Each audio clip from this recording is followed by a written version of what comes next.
청년에게 아주 큰 봉변을 당했다라고 합니다.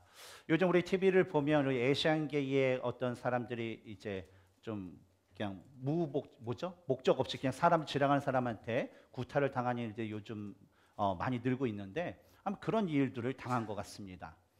신고를 받은 경찰들이 즉시 현장으로 달려와 그 용의자의 인상착의에 대해서 물어봤더니 이 부인은요 정신없이 곱슬머리 하고 그런 말만 되풀이하였습니다. 그때 마침 그곳을 우연히 지나가던 곱슬머리 청년 하나가 그만 의심을 받고 경찰에 연행되었습니다. 뒤늦게 이 경찰서로 달려온 이 부인의 남편은요 너무나도 분하고 원통하여서 그냥 들어서자마자 길길 날뛰며 아주 틈을 주지 않고 그 곱슬머리 청년을 두들겨 팼습니다. 너무나도 순식간에 일어난 일이었기 때문에 아무도 말릴 수가 없었습니다. 그런데 며칠 후 이 곱슬머리 진짜 범인이 잡혔고 남편에게 매를 맞은 청년에게는 아무런 죄가 없음이 밝혀져 이 경찰서에서 풀려나게 되었습니다. 풀려난 이 곱슬머리 청년은요 자신이 당한 것이 너무나도 분하고 너무나도 억울해서 내가 원수를 갚아야 되겠다, 내가 그 사람 만나면 가만 놔두지 않겠어 하고서 당장 칼을 하나 사서 가슴에 품고 다니기 시작했습니다. 이를 본 청년의 그 어머니는요 아들에게 얘야 너는 하나님을 믿는 사람이잖아. 아니 그런데 하나님 믿는 사람이 왜 복수를 하겠다고 그래? 그것은 잘못된 일이야. 그러면 안 돼. 야 예수님도 원수를 용서하고 사랑하러 했잖아. 제발 그러면 안 돼 라고 말하며 아들을 설득했습니다. 그러나 아들은요 절대 그럴 수 없다며 막무가내였습니다. 어느 날 밤 이 청년이요 이상한 소리에 잠에 깨었습니다. 그 소리는 바로 옆방에서 들려오는 어머님의 울음소리로 어머니의 기도 소리였습니다. 하나님 제발 제 아들의 마음을 돌이켰어요. 그 원수를 사랑하게 만들어주세요. 바로 어머니는 몇 날 며칠을요 이 아들을 위해 눈물로 밤을 새며 기도하고 있었던 것이었습니다. 이런 어머니의 간절한 기도 소리를 한참 듣던 이 아들은요 갑자기 벌떡 일어나 옆방으로 뛰어가 어머니를 와락 안고서 어머니와 함께 울기 시작했습니다. 어머니 그동안 제가 잘못했어요. 그러니 어머니 눈물을 그치세요. 눈물을 거두어 주세요. 어머니도 자신의 기도에 응답해 주신 하나님께 감사하며 이 아들을 끌어안고 통곡을 하였습니다. 그런데 그때 갑자기 방문이 벌컥 열리더니 또 한 사람이 뛰어들어와 이 두 사람을 끌어안고 통곡하며 울기 시작했습니다. 그 사람은 누구였냐면 바로 봉변당한 여인의 남편이자 바로 이 곱슬머리 청년을 두들겨 팼던 사람이었습니다. 이 남자는요 청년이 복수하기 위해서 자기를 죽이러 올 것이라는 것을 짐작하고 있었습니다. 그래서 자신이 죽기 전에 먼저 그날 밤에 내가 이 청년을 먼저 죽이겠다 하고서 시퍼런 그 칼날이든 그 칼을 가슴에 품고 이 집을 찾아왔던 것이었습니다. 그러나 청년과 어머니의 모습을 보고요 그는 자신의 그 죄를 회개하고 들어와 품고 있던 그 칼을 내려놓고 바로 그들에게 용서를 구했던 것이었습니다. 일이 이렇게 된 것을 안 이 세 사람은요 다시 한번 서로를 이렇게 부둥켜 안고 이번에는 하나님께 기쁨과 감사의 눈물을 흘렸다고 합니다. 사울을 피해 도망자의 삶을 살고 있는 이 다윗의 모습을 보아도요 우리가 나눈 이야기에 나오는 바로 이 곱슬머리 청년과 비슷한 면을 우리는 볼 수가 있습니다. 다윗은요 억울하게도요 사울로부터 이 사울 왕을 죽이고 사울의 그 왕권을 차지하려 한다라는 그 오해를 받고요 이로 인해서 몇 번씩이나 사울이 던지는 그 창에 목숨을 잃을 뻔했습니다. 그리고 여전히 사울을 피해서 이 언제 끝날지 모르는 이 도망자의 그 삶을 계속적으로 살아야만 했습니다. 더욱이 그일라 성읍 사람들을 블레셋의 그 침략에서 그들을 구원해 주었고 10성읍 사람들과 같은 지파 사람들에게 그 은혜를 베풀었지만 그들이 다윗의 은신처를 이 사울에게 밀고 하는 배신으로 다윗은요 고단한 여정을 계속해서 살아야만 했습니다. 그런데 이러한 상황에서 보여지는 이 다윗의 모습을 보면요 아니 다윗이 어떻게 그들이 다윗이 행하는 악으로 갚지 않고 그들의 다윗이 행하는 그 악을 어떻게 선으로 갚았을까라는 그런 질문을 갖게 됩니다. 여러분은 어떻게 생각하십니까? 다윗은요, 많은 은혜를 베풀었어요. 하지 않았던 그런 것도 있었어요. 하지만 다윗이 그들에게 행했던 것은 그들을 칼로 죽이는 일이 아니라 어때요? 그가 할 수 있는 선을 베풀었다는 거예요. 근데 다윗은 어떻게 이런 일을 할 수 있었을까요? 다윗이 우리보다 믿음이 더 좋고 더욱더 견고하기 때문에 그런 일을 할 수 있었을까요? 아니면 다윗이 우리보다 마음이 너무나도 착해서 악을 선으로 갚을 수 있었을까요? 여러분 어때요? 여러분 대답은 무엇입니까? 근데 저는요, 사무엘상 후반, 우리가 앞으로 나눌 이 후반부와 사무엘 하에 나오는 이 다윗의 모습을 보면요, 전혀 그렇지 않다라고 저는 생각합니다. 왜냐하면 어떻게 보면요, 계속해서 어떤 죄를 짓고 어떤 믿음이 없어서 공포에 떠는 이 다윗의 모습을 보면요, 현재 여기 계신 우리 성도님들보다 믿음이 더 없어 보여요.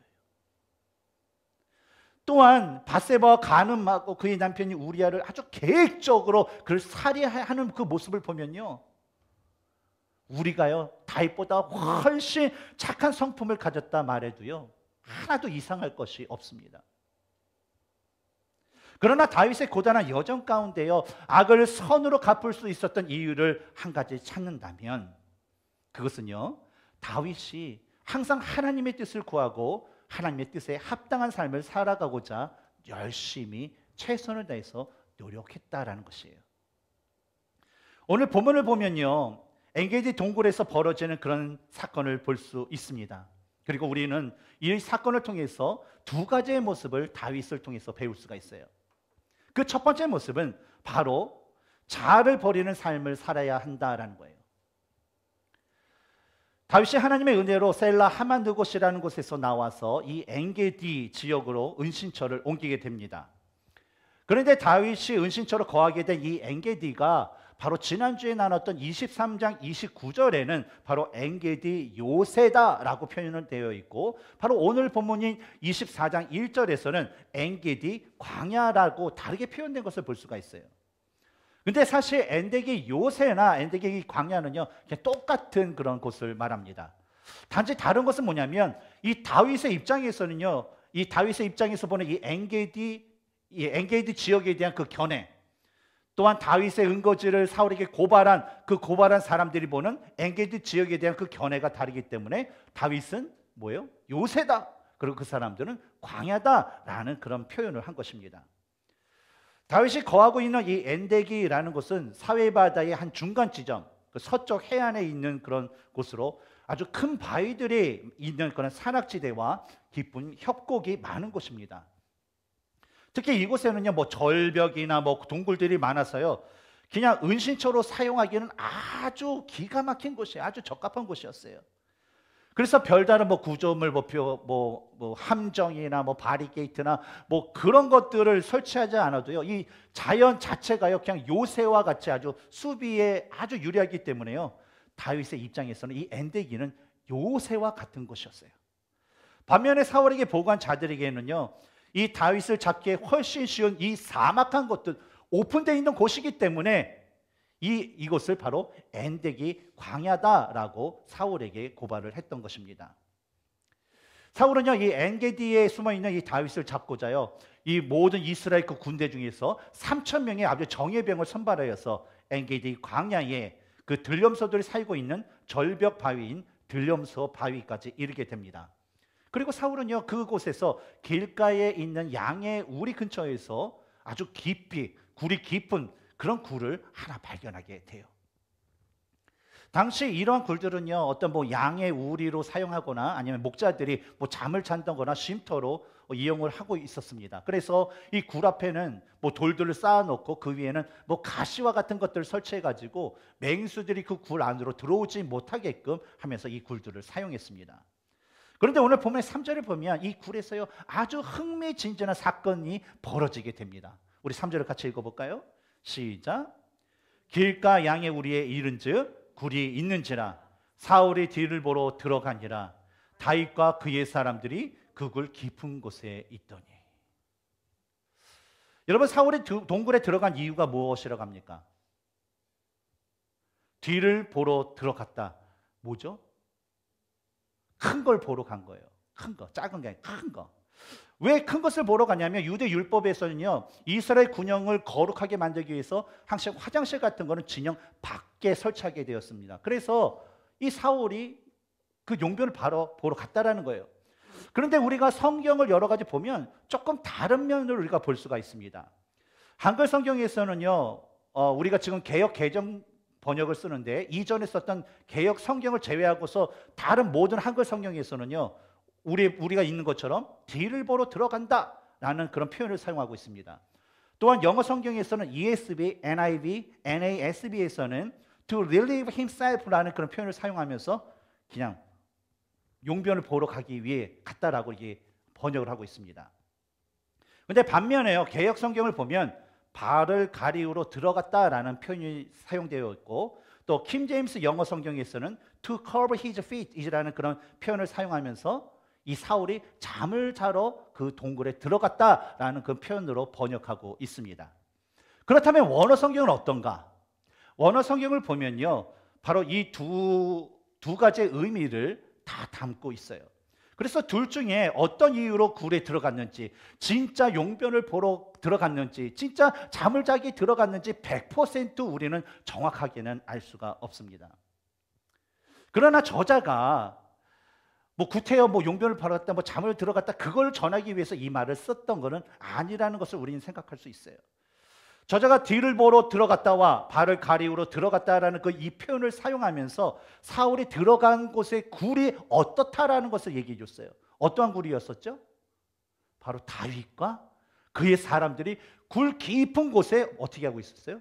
숨어 있었던 곳이에요.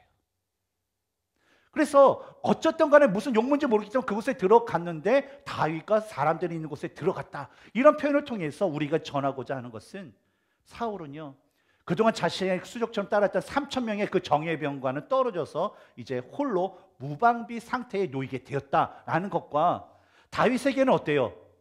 이 사울을 죽일 수 있는 절호의 찬스가, 기회가 주어졌다라는 것을 보여주기 위함이었습니다. 그런데 이런 상황이 벌어지자 4절에서 이 다윗의 사람들이 다윗에게 이런 말을 해요. 다윗의 사람들이 이르되 보소서, 여호와께서 당신에게 이르시기를 내가 원수를 내 손에 넘기리니 내 생각에 좋은 대로 그에게 행하라 하시더니 이것이 언제요? 그날이다. 근데요, 하나님께서 이 다윗에게 이 말씀, 내 손에, 내가 원수를 내 손에 넘기리라는 것은 바로 이방인 적군들을 얘기하는 거예요. 이방인 원수들. 그래서 근데 사울은 어때요? 이방인이 아니에요. 아니잖아요. 하지만 다윗의 사람에게서는 이 사울은 누구예요? 원수예요. 그래서 하나님께서 내가 원수를 내 손에 넘기리니 내 생각에 좋은 대로 그에게 행하라. 하나님께서 그 원수를 다윗에게 주셨으니까 다윗이여 이제는 원한 대로 하소서. 바로 이 날입니다. 바로 지금, 바로 저 사울을 죽일 때예요 라고 사람들은 얘기한 것입니다. 여러분, 자신을 죽이려고 했던 이 사울이 자신의 눈앞에 무방비 상태로 있습니다. 자신의 사랑하는 가족과 또 부모와 또 형제와 같은 그 종료들을 너무나도 괴롭게 했던 이 원수 같은 사울이 자신의 눈앞에 있습니다. 그리고 자신을 따르는 사람들은 하나님께서 주신 너무 좋은 기회이기 때문에 바로 사울을 죽이고 다윗이 이전에 누렸던 그 영광을 한번 누려보세요 라고 말하고 있다는 거예요. 그렇다면 만약에 여러분이, 우리가 다윗의 입장이라면, 우리를 죽이려고 끝없이 추격하는 이 사울이 눈앞에 무방비 상태로 있을 때에 우리는 그 사울을 어떻게 할까요? 1997년 12월에 한국에 IMF 외환 위기가 닥쳤을 때에 저희 집안에 저희 아버지가 어머니 몰래 다른 분의 그 보증을 썼다가 그 보증을 썼던 분의 사업이 부도나면서 저희 가정에 아주 큰 위기가 닥쳤습니다. 이 부도를 낸 분이 좀 양심이 있으면 좀 남아서 어떻게 좀 갈무리를 하든지 자기가 책임을 져야 되는데 그냥 잠적을 감췄어요. 1년, 2년, 3년, 한 5년 정도 감춘 것 같아요. 그러니까 어떻습니까? 부도로 인해서 피해를 보신 분들이 저희가 다니는 교회에 찾아와서 돈 달라고 그러고, 또 저희가 살던 집을 이제 차 들어갔잖아요. 들어가니까 변두리로 이제 가서 이사를 해서 이게 조그맣게 살고 있는데 그곳에서 찾아와가지고 돈 달라고 하면서 우리 부모님께 험한 말을 하며 괴롭히는 것을 눈앞에서 계속적으로 이렇게 몇 번 본 적이 있습니다. 그런데 한 번은 괜찮아요. 이해해요.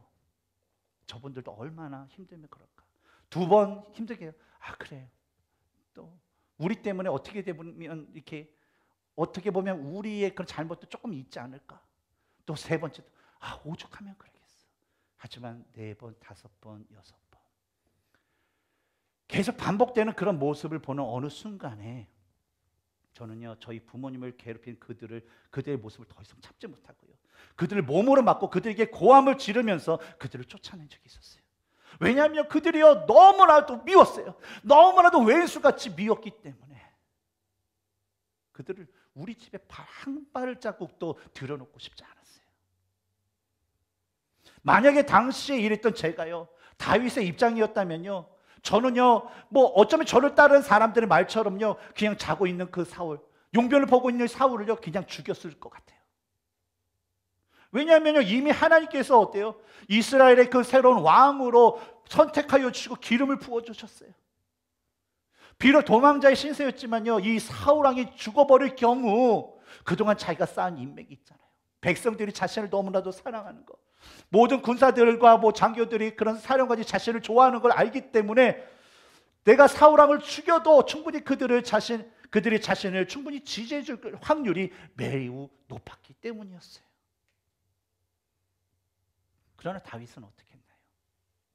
다윗은요 칼을 들고 조용히 사울에게 다가가 이 사울의 목숨을 취하는 대신에요 그의 겉옷자락을 가만히 몰래 베고 다시 자기 그 사람들에게 돌아옵니다. 그런데 5절을 보면 사울의 겉옷자락만 벤 것이었음에도 불구하고 다윗이 마음에는 어때요? 마음에 찔림을 받았다 해요. 마음에 찔림을 받았다는 건 뭐예요? 양심의 가책을 받게 됐다라는 것을 우리는 알 수가 있습니다. 왜냐하면요 비록 자신의 무고함을 변호하기 위해서 이 증거물로 이 사울의 겉옷자락 일부분을 벤 것이었지만 다윗은요 이러한 행동조차도 하나님의 기름 부음을 받은 그 종에 대한 합당한 태도가 아니라고 여겼기 때문이었어요. 다윗이 사울의 옷자락을 벨 때 사용됐던 이 베었다라고 번역된 이 카타르라는 히브리어 단어는요 계약을 자르다, 계약을 끊다라는 그런 의미를 가지고 있습니다. 바로 다윗이 이 왕을 상징하는 그 왕의 겉옷 자락을 잘랐다라는 것은 바로 사울에게 속해 있던 왕권이 잘려져 나갔다라는 것을 상징합니다. 마치 사무엘상 15장 27절을 보면 사무엘이 가려고 돌았을 때에 사울이 그의 겉옷 자락을 붙잡음에 찢어 진지라라는 그 말씀에서 의미하는 것처럼 말이죠. 우리가 이전에 나왔던 사무엘상 15장의 그 말씀을 보면 아말렉과 이스라엘 그 전투가 나옵니다. 그런데 하나님께서 사울로 하여금 아말렉을 쳐서 명령하신 게 뭐냐면 그들이 소유한 사람이든 짐승이든 가진 것든 그 모든 것들을 하나도 남김없이 다 진멸하라라는 것이었어요. 그러나 사울이 행했던 모습은 어떻습니까? 하나님의 말씀에 불순종하여서 그냥 아말렉 왕 아각과 그의 소유의 그 좋은 가축들은 다 남기게 돼요. 이로 인해서 하나님께서는 바로 사울을 버리시기로 결정을 하고 사무엘은 사울에게 이런 하나님의 말씀을 전하게 됩니다. 그리고 사무엘이 돌아서는 순간에 사울이 안 됩니다, 선지자요, 안 됩니다 하고 그의 옷을 딱 잡았는데 그만 그 옷이 찢어지게 되죠. 바로 하나님께서는요 사울을 왕으로 삼으신 그 계약이 바로 이 사무엘의 옷의 찢어짐을 통하여서 그 계약이 끊어졌음을 시각적으로 보여주었습니다. 이런 의미와 더불어 다윗이 사울에게 다가가 그의 목숨이 아닌 옷자락만을 벤 것은 그 다윗이 하나님의 뜻을 구하고 그의 뜻에 합당한 삶을 살기 위해서 자기가 가졌던 이 사울에게 대한 마음, 사울에게 대한 미움, 분노, 개인적인 악한 그 감정과 그 생각들을요 스스로 잘라버렸기 때문이었어요. 그리고 결정적인 순간에 그 일을 가능하게 했던 것은 바로 하나님께서요 이 다윗의 마음을 붙잡아 주셨기 때문이었습니다. 따라서 우리는요 모든 상황 속에서 하나님의 것이 아닌 우리 자신을 위한 그 자아를 내려놓고요 하나님의 그 뜻을 구하고 하나님의 뜻에 합당한 삶을 살 수 있도록 우리는 힘써 노력해야 될 줄 믿습니다. 그러면서 우리가 반드시 잊지 말고 구해야 될 것은 바로 하나님의 도우심이 우리의 삶 가운데 있기를 반드시 구해야 돼요. 왜냐면요, 우리가 아무리 결심하고 다짐하고 우리가 뭐 혈서를 쓰고 뭐 수백 번 써도요, 우리 의지는 연약할 수밖에 없고요. 우리는 어떤 상황이 되면 금방 변할 수 있기 때문입니다. 그래서 하나님께서 우리의 마음을 통치할 수 있도록, 그래서 날마다 우리들의 그 자유롭고 주님을 의지할 수 있도록 날마다 주님께 나아가는 저와 여러분이 되기를 주님의 이름으로 축원합니다. 두 번째로 이 다윗의 모습을 통해서 우리가 배울 수 있는 것은 바로 하나님의 결정을 기다리는 삶을 살아야 된다는 거예요. 다윗이 사울의 옷자락을 자른 후에 마음의 그 찔림을 받고요, 자신의 그 사람들에게 사울을 인위적으로 해하지 말라라고 7절에서 말씀합니다. 왜냐하면요, 사울은 하나님의 기름을 부음받은 하나님이 사람이기 때문이었어요.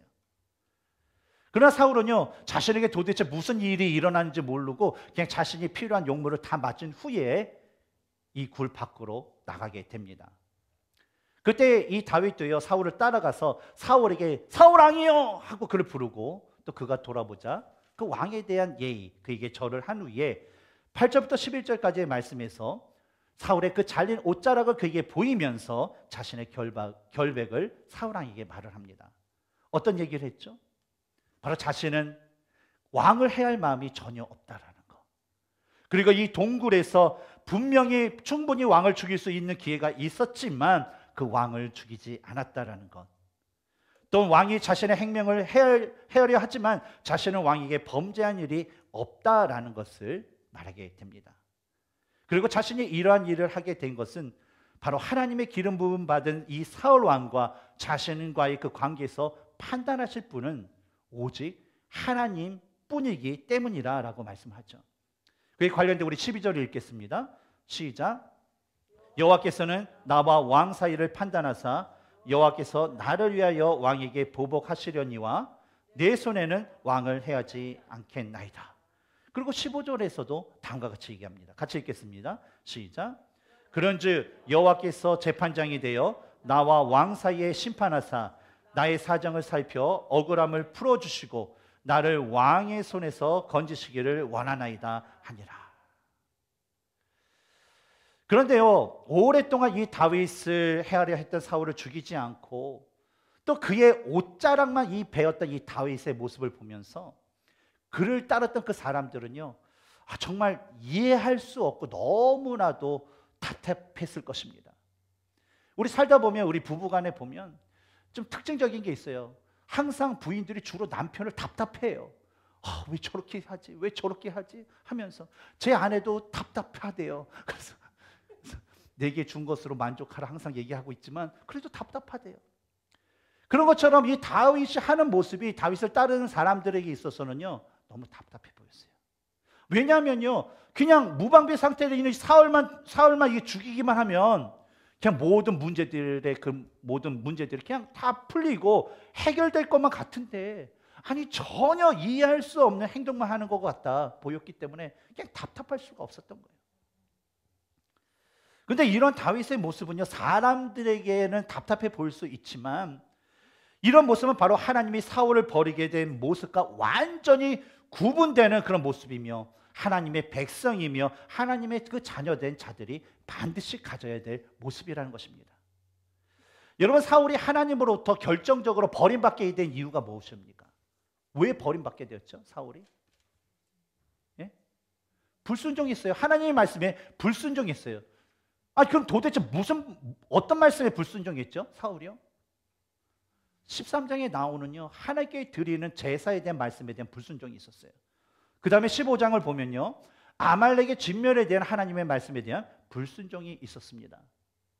근데 여러분, 이 13장과 15장에 나오는 이 사울이 하나님의 말씀에 불순종한 이유는 또 뭘까요? 버림받은 게 불순종이었어요. 그럼 불순종한 이유가 뭐였을까요? 13장을 보면요, 이 블레셋과의 전쟁을 앞서서 모든 이게 이스라엘 군사들이 룰루랄라 왔습니다. 왜냐하면 이전에 아주 대승리를 거둔 그런 경험이 있기 때문에. 그래서 와, 이번에도 이기겠지 하면서 룰루랄라 왔는데 전쟁터에 탁 벌어진 이 블레셋의 엄청난 군사력을 보고요, 걸어만 날 살려라. 그래서 어떤 사람은 들로, 어떤 사람은 굴로, 어떤 사람은 뭐 숲으로, 어떤 사람은 뭐 수영을 쳐가지고 저편으로 막 그 도망을 가게 돼요. 근데 이스라엘 전쟁을 하게 되면 이 선지자가 와서 하나님께 먼저 제사를 드렸는데 사무엘 선지자가 오지 않으니까 이 흩어지는 사람들의 마음을 잡기 위해서 본인이 제사를 하나님께 먼저 드리게 된다는 거예요. 근데 제사는 누가 드려야 돼요? 바로 제사장만이 드릴 수 있다는 거죠. 그리고 15장에서 하나님께서는 아말렉을 쳐서 그들의 소유를 모두 진멸하라고 했어요. 하지만 그 진멸하지 않은 것에 대해서 24절에 사울이 사무엘에게 이르되 내가 범죄하였나이다. 내가 여호와의 명령과 당신의 명령을 어긴 것은 뭐예요? 내가 누굴 두려워해요? 백성을 두려워하여 그들의 마을을 청종하였음이니이다. 바로요, 이 사울이 하나님 말씀에 불복종한 것은 사람들의 여론을 두려워했기 때문이었습니다. 그런데 13장에 나와 있는 모습, 또 15장에 나와 있는 이 모습을요, 그냥 종합해서 보면요, 사울은요, 하나님 중심적인 삶을 살지 않고 바로 사람 중심적인 삶을 살았던 자였습니다. 다시 한번 말하면 하나님보다 사람들을 더 두려워했어요. 하나님보다 사람들을 더 우선적으로 생각했어요. 자신이 이스라엘 왕이 된 것이 하나님께서 주신 것이 아니라 사람들이 다 오케이, 사울을 왕으로 뽑으십시오, 만장일치해가지고 자기가 왕으로 된 것으로 여겼다는 거예요. 그러니까 계속해서 사무엘 선지자를 통하여서 하나님께서 안 된다, 다시 돌아오라, 회개하라, 하나님 말씀에 순종하라 라고 말씀했지만 그는 사람들의 말을 듣고 하나님 말씀을 무시했던 것이었습니다. 반면에 다윗은요, 사람들보다 하나님을 더 두려워했고요, 사람들보다 하나님을 더 우선적으로 생각했던 사람이었어요. 그러니 자신을 따르는 모든 사람들이 다윗이요, 이때입니다, 저 사울을 죽여야 됩니다, 사울이 죽어야지 다윗 당신이 영광을 받습니다 라고 말을 해도 오히려 하나님의 기름 부은 자를 사람이 감히 해하지 못한다, 그것은 하나님 앞에 죄다라는 것을 그들에게 이야기하고 그들로 하여금 사울을 해하지 말라라고 했던 것입니다.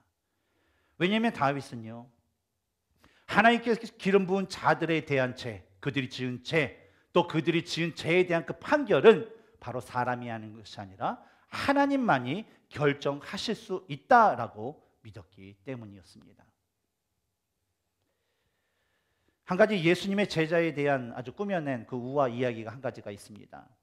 어느 날 예수님께서 이 제자들과 함께 산에 오르실 때에 제자들에게 얘기해서 야, 너희들 돌들 좀 가지고 올라와라 라고 얘기를 했다고 합니다.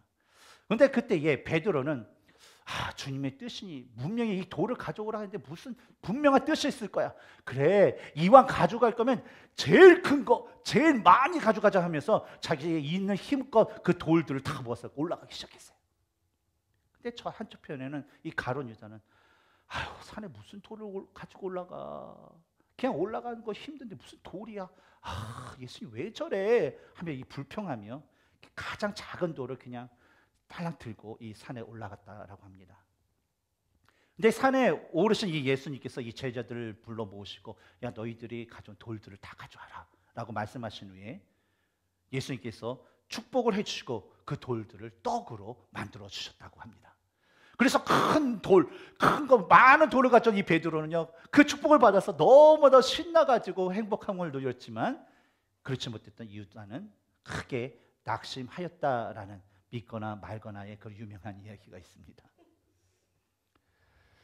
근데 잠시 웃고 넘길 수 있는 이야기지만요, 우리는 이 베드로와 가룟 유다의 모습을 통해서 하나님을 중심으로 사는 삶이 얼마나 귀하고 중요한지를 알 수가 있습니다. 하나님을 중심으로 사는 삶이란 무엇입니까? 바로 하나님의 뜻을 구하는 삶, 그리고 그 뜻대로 그것을 지켜 행하는 삶이 바로 하나님을 중심으로 사는 삶입니다. 비록 우리가 가진 연약함과 부족함이 있을지라도 우리가 하나님 중심의 그 삶을 살 때에 하나님께서는요 항상 우리와 함께 하시고요, 항상 우리를 선한 길로 인도하시고 항상 우리에게 합당한 축복을 내려주시는 분이십니다.